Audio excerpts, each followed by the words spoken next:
My name's Asad Rehman. I'm the director of Warren. I'm really pleased to be able to join you here at this conference. If you don't know Warren, we're the sort of radical anti-poverty, inequality and climate justice organisation. We were founded by the labour movement and still rooted in the labour movement. All the major trade unions are affiliated to us. We work directly with social movements and workers' organisations on the front line in the Global South, and as well as campaigning here. We don't do aid or handouts.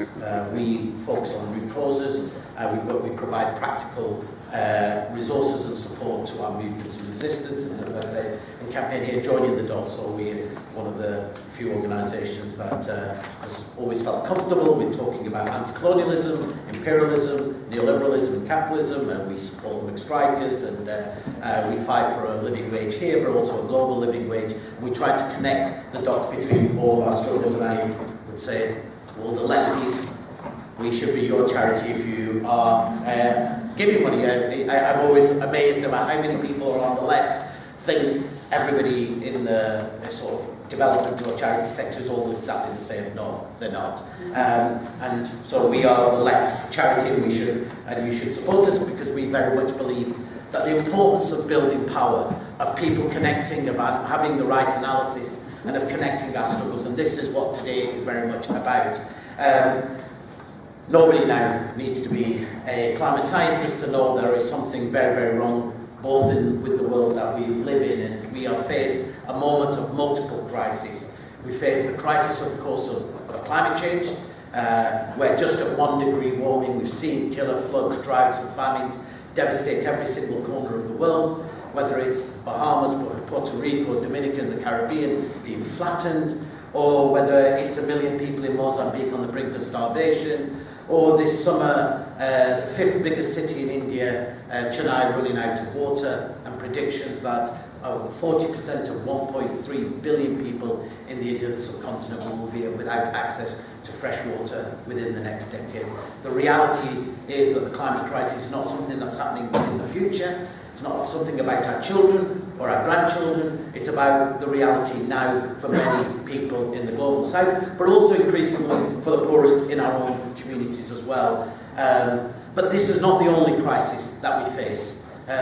You probably have seen the very famous champagne glass, which shows that 10% of the richest 10% of the world are responsible for 50% of global emissions, and the poorest 50% of the world are only responsible for 10% of emissions. But that's only one story. That's the story of carbon. But when you overlay that story with the story of inequality, you find that the same poorest 50% of the world, that's 3.5 billion people, only own 8% of all wealth. Majority live on less than $5 a day. They're the same people, 3.3 billion of them who don't have access to energy or clean cooking. The 2 billion of them who don't have access to, who face hunger issues. 2 billion who face water scarcity.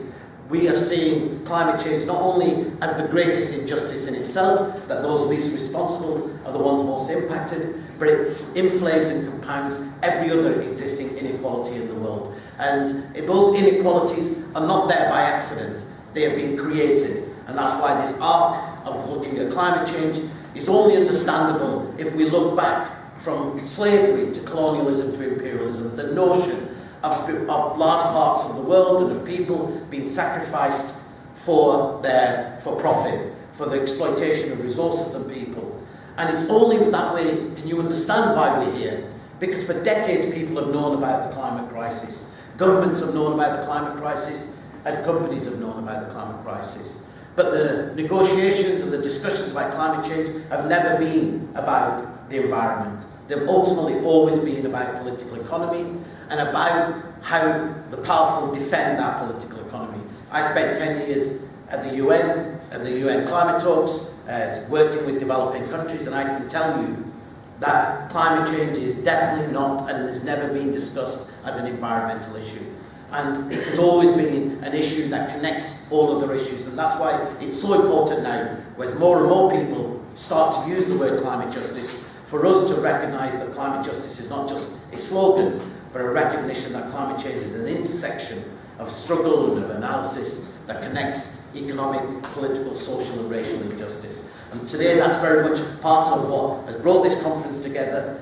Because whilst we see huge upsurges now of people out on the streets, whether it's Extinction Rebellion or Fridays for the Future and Youth Climate Strike, we have the beginning of a movement that's beginning to join the dots. But it's incumbent upon us, progressive people, to have clarity of vision, to have concrete demands and pathways, to have an analysis that reimagines what an internationalism of today is about. Because this crisis can't be fought within the nation state. It requires us to have solidarity beyond our borders. And that solidarity is the solidarity of the working class, of connecting those struggles and those issues. Because capitalism has already not only created this problem, but has already positioned itself as being the solution.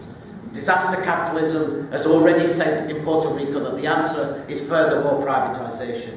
Last week we were at BHP Billiton, which is the largest mining company with communities from Brazil, Chile and Colombia, talking about the devastation and that their mining operations are leaving in the global south. And the answer from the CEO of BHP Billiton was, we are needed for the transition. We are part of the Green New Deal. So already they're co-opting our language and our demands, and so it's really important that when we as a movement come together, particularly in this critical year that faces us, or critical 2 years that faces coming up, both with the climate negotiations coming to Glasgow in 2020, but also with the UK hosting the G7 in 2021. When you think about the time frame that we face, in reality the carbon budget for breaching 1.5 degree is not 2050, it's not even 2030, it's actually in 5 years, if you want a 100% chance of keeping below 1.5. And if we know what the implications of breaching that 1.5 are, that millions of more people will be sacrificed, millions